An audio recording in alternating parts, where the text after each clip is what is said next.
बिस्मिल्लाहिर्रहमानिर्रहीम गाइस अस्सलाम वालेकुम, welcome to my YouTube channel. Guys इस वीडियो के अंदर हम लोग डिस्कस करने वाले हैं computer science class 10 chapter 1 and इस वीडियो के अंदर जो डिस्कस करेंगे name of the variable, variable of declaration, variable initialization. Very last time में हमने देखी थी जो चीज़ डिस्कस की थी वो था वेरिएबल्स।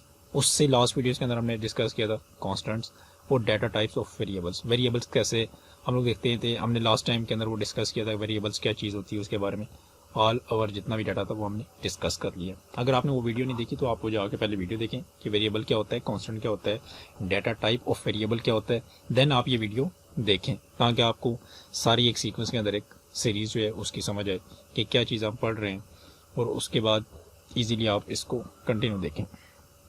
नेक्स्ट स्टार्ट करते हैं आज की वीडियो। अब वेरिएबल्स क्या होता है ये हमने पढ़ लिया कि वेरिएबल क्या चीज़ होती है। अगर आपको थोड़ा सा मैं रिवाइज करता जाऊँ तो वेरिएबल आपकी क्या होती है, जो मेमोरी लोकेशन होती है जहाँ पे आपका कोई भी डाटा या टाइप जो है, कोई भी आपकी जो वैल्यू होती है वो कंप्यूटर के अंदर मेमोरी के अंदर एक जाके सेव हो जाती है। तो वो जो मेमोरी होती है उसका जो नाम होता है वो होता है वेरिएबल। वेरिएबल हमने देख लिया। अब वो कह रहे हैं नेम ऑफ द वेरिएबल। ये नहीं हो सकता गाइस कि आप प्रोग्रामिंग कर रहे हैं और उसके अंदर कोई भी अपने मर्जी का नाम दे दें, कुछ भी हो जाए, जितना मर्जी लेंथ हो, ऐसा कुछ भी नहीं होता। आपने जो वेरिएबल होता है इसको लिखने के लिए इसके सम रूल्स होते हैं कि आपने ये चीज़ फॉलो करके आपने वेरिएबल का नाम देना है। अब देखते हैं यहाँ पे each variable must have unique name. हमें पता है कि जो वेरिएबल होता है उसका जो नेम होता है वो क्या होता है, यूनिक नाम होता है। ये नहीं होता कि आप एक प्रोग्राम के अंदर एक या एक से ज़्यादा वेरिएबल्स के नाम सेम दें। और आइडेंटिफायर, ये एक यूनिक नेम और या क्या होता है, आइडेंटिफायर होता है। Following rules are use to name of variable. कुछ रूल्स को यूज करके हम क्या करते हैं, इसका नाम लिखते हैं। फर्स्ट पॉइंट डिस्कस करते हैं। फर्स्ट पॉइंट है अ variable name can only contain alphabets.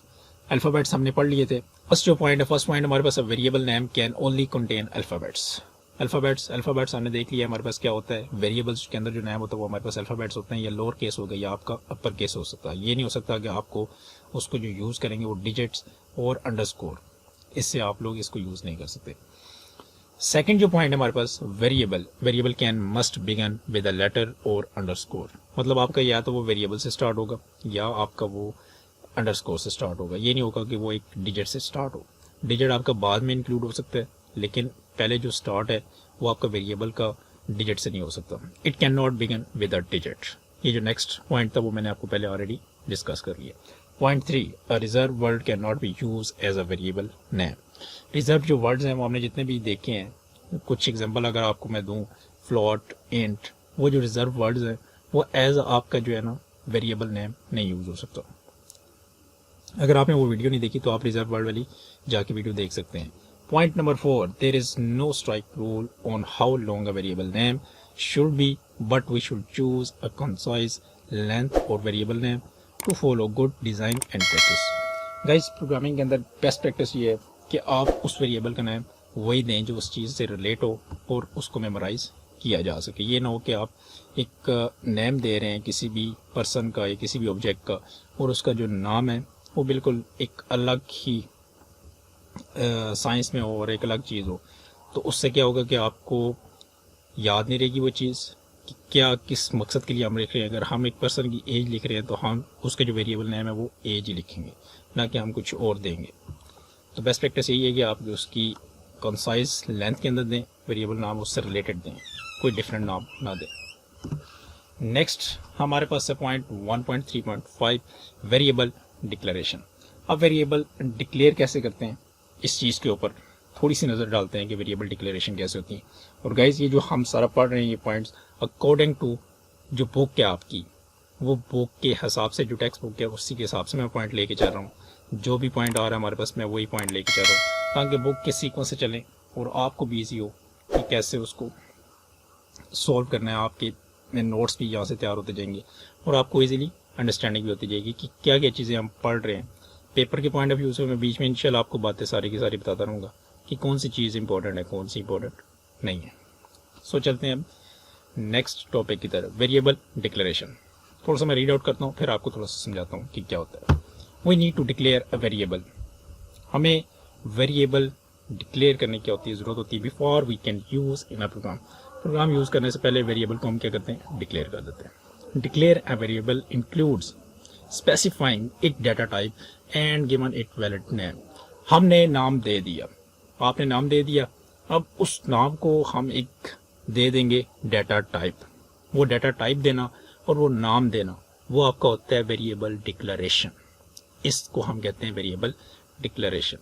यहाँ तक ये आपको समझ आ गई होगी इसकी डेफिनेशन कि क्या होती है। और नेक्स्ट वो कह रहे हैं जी the following syntax can be followed of the declare of variable. और उसका जो सिंटैक्स होता है वो आपका होता है डाटा टाइप यहाँ पे आएगी एंड देन यहाँ पे वेरिएबल नेम आ जाएगा, जो भी आपने रखा होगा। एज हो सकता है, पर्सन हो सकता है, नेम हो सकता है, कुछ भी हो सकता है। तो यहाँ पे आपका नाम आएगा, नाम के साथ आपकी डाटा टाइप स्पेसिफाई कर दी जाएगी कि इस टाइप का जो डाटा है इसके अंदर वो स्टोर होगा। ये आपका होता है declaration. Some examples of the valid variable declaration are as follows. नीचे आपको कुछ एग्जांपल दिखाता हूँ। Unsigned int age. अब जो एज है ये आपका वेरिएबल नेम है, आपकी जो इंट है इसको हम डाटा टाइप कहते हैं। और पीछे लिखा हुआ है अनसाइंड। साइंड और अनसाइंड, अगर आपने वो वीडियो नहीं देखी तो आप पहले जाएं, साइंड और अनसाइंड मैंने एक्सप्लेन किया हुआ है लास्ट वीडियोस के अंदर, आप वो देखें कि क्या होते हैं, उसके बाद ये वीडियो देखिएगा। Float height. अब जो हाइट है ये आपका वेरिएबल नेम है, फ्लोट आपकी डाटा टाइप है, सो ये वेरिएबल डिक्लेरेशन है।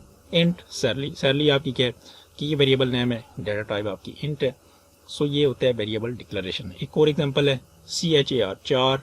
Material status. मटेरियल स्टेटस पूरा का पूरा एक नेम है वेरिएबल, और पीछे आपकी जो डाटा टाइप स्पेसिफाई कर दी गई है कि इसके अंदर जो भी वैल्यू आएगी वो 4 होगी।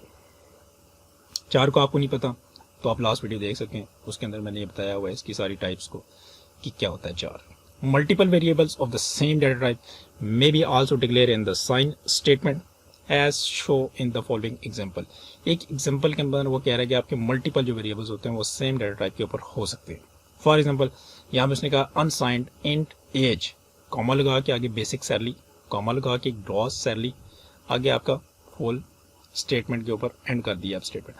अब जो आपके पास यहाँ पे जो गिवन एग्जांपल है, फर्स्ट एग्जांपल मैं दे रहा हूँ आपको, इस एग्जांपल पे देखें तो ये जो इंट है ये आपकी डाटा टाइप है, और ये पीछे बताया हुआ हमने स्पेसिफाई कर दिया कि ये अनसाइंड है। Specify unsigned int type, data type ये है, एज, बेसिक सैलरी और ग्रॉस सैलरी, ये तीनों जो टाइप्स है वो इंट है। मतलब एक डाटा टाइप के ऊपर मल्टीपल वेरिएबल्स आ सकते हैं। सही है। नेक्स्ट वो दिया हुआ है int positions, scored and steps. ये तो दो जो वेरिएबल के नेम्स हैं, इन दोनों नेम्स को हमने सिर्फ एक इंट दे दी है। तो ये जो पॉइंट्स था यहाँ पे 2 लाइनों का, इसका यही मतलब था कि एक डाटा टाइप के ऊपर हम लोग बहुत सारे वेरिएबल्स को डिक्लेयर कर सकते हैं। सो यहाँ तक हमारे पास था variable declaration. Next move to variable initialization. अब वेरिएबल आपने डिक्लेयर कर दिया, बात करते हैं अब वेरिएबल इनिशियलाइजेशन की। मैं यहाँ से एक लाइन पढ़ता हूँ, assigning value of the variable to the first time is called variable initialization. इसकी जो डेफिनेशन है वो कह रहा है अगर आपने वेरिएबल को उसकी वैल्यू दे दी तो ये जो चीज़ होती है वो होती है आपकी वेरिएबल इनिशियलाइजेशन। उम्मीद है ये बात आपको समझ आ गई होगी। Next, C language allows us to initialize a variable both at the time of declaration and after declaring it। वो ये कह रहा है कि सी लैंग्वेज के अंदर वो ये चीज़ आपको अलाउ करता है, इजाज़त देता है कि आप उसको सेम टाइम पे डिक्लेयर भी कर सकते हैं और इनिशियलाइज भी कर सकते हैं। For initializing a variable at that time of declaration we use the following general structure. मतलब इसका जो सिंटैक्स है वो क्या होगा। फर्स्ट हमने देखा होगा कि जो चीज़ होती है वो डाटा टाइप होती है। नेक्स्ट आपके पास वेरिएबल नेम होता है इक्वल टू वैल्यू। इक्वल के उसके बाद आप कुछ भी दे देंगे तो आपकी वैल्यू होगी। जब आप ऐसा करेंगे कि एक ही टाइम पे वेरिएबल नेम भी दे दिया और आपने उसको वैल्यू भी दे दी, डिक्लेयर और डिक्लेरेशन जो होती है वो यह चीज़ आपकी क्या होती है कि इनिशियलाइजेशन, कि वेरिएबल इनिशियलाइज हो गया। तो ये जो स्ट्रक्चर है ये स्ट्रक्चर फॉलो होता है हमारे पास ये वाला वेरिएबल इनिशियलाइजेशन के अंदर। Following example show as a program that demonstrate the declaration and initialization of the two variable. अब 2 वेरिएबल्स इस एग्जांपल के अंदर बताए हुए हैं। एग्जांपल सेम आपकी बुक की है, एग्जांपल कोड 1.3। इसमें आप देखें तो हमारे पास बताया हुआ है इंक्लूड studio.h, ये आपका हेडर होता है। वाइड मेन, यहाँ से आपका मेन फंक्शन रन होगा। मेन फंक्शन हर प्रोग्राम के अंदर होता है क्योंकि यहाँ से आपका जो है ना कंपाइलेशन स्टार्ट होती है। 4 ग्रेड, फर्स्ट उसने दिया हुआ है 4 ग्रेड। ये अपना वेरिएबल क्या किया हुआ है, grade is a declare, just declare किया हुआ है क्योंकि उसने डाटा टाइप दी है एंड नेम दिया है, कोई वैल्यू असाइन नहीं की। यहाँ पे आपके आ जाता है सिर्फ और सिर्फ डिक्लेयर। अब नेक्स्ट जो उसने दिया हुआ सेकंड पार्ट, इसमें कहा है इंट वैल्यू। वैल्यू आपकी क्या है, equal to 25।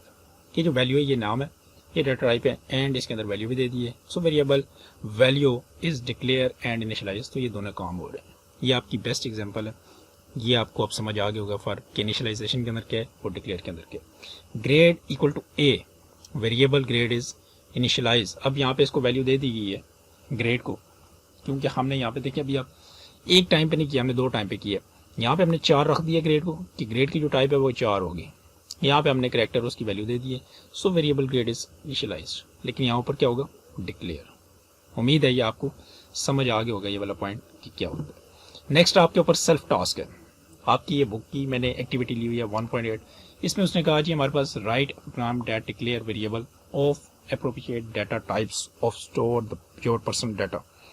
Initialize these variable with the following data: initial letter of your name, initial letter of your gender, your age, your marks in 8th class and your height. अब ये कह रहा है कि आपने ये चीज़ें सारी की सारी आपने डिक्लेयर करनी है और इनिशियलाइज करनी है एक प्रोग्राम के अंदर कि आपका नाम, जेंडर, एज एंड 8 और हाइट। तो ये चीज़ें आप अपने डेव C++ जो IDE है, जो हम आगे इंशाल्लाह फर्दर यूज़ करेंगे, आप उसके अंदर ये चीज़ लाजमी करिएगा, अप्लाई कीजिएगा ये वाला प्रोग्राम जो है, ताकि आपको पता चले कि आप वेरिएबल को कैसे डिक्लेयर करते हैं, इनिशियलाइज कैसे करते हैं। और अगर आपसे ना हुआ तो इंशाल्लाह हम नेक्स्ट वीडियो के अंदर इसको डिस्कस करेंगे, इस एक्टिविटी को, कि कैसे हम लोग डिक्लेयर करते हैं, इनिशियलाइज करते हैं। आपने सारा पढ़ लिया है, उम्मीद है कि आपसे हो जाएगा। अगर ना हुआ तो आप कमेंट सेक्शन के अंदर ज़रूर बताइएगा।